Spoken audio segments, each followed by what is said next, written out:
Try, adapt, learn. In this video, we will replace the line in a Ryobi 40-volt string trimmer. A string trimmer is also known as a weed eater, weed whacker, or weed whip.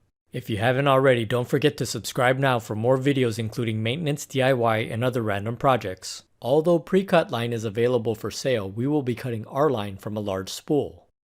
To measure the line and estimate a halfway point, we will hold the line down with our foot while cutting the line around the height of our shoulder or head.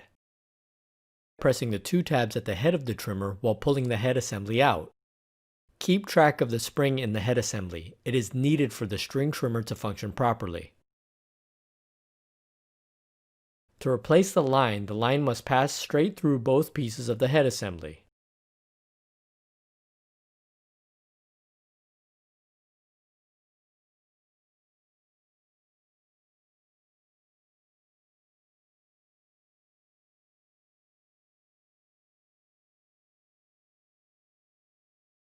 Once in both pieces of the head assembly, the line should be able to move freely.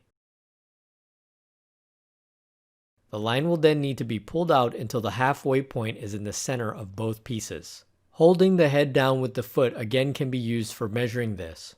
In this video is also demonstrated that you could estimate the length of the line by pulling the head off of the ground.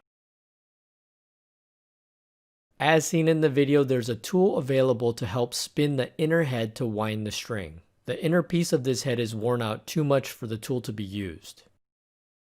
To wind the string by hand, the inner piece needs to be both pushed in and rotated while the outer piece is held stationary.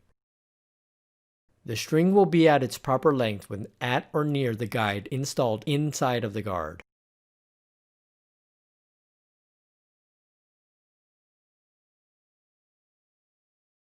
As I make new videos, I want to share them with you, so subscribe now. Also comment, like, and check out some of the other content on our channel.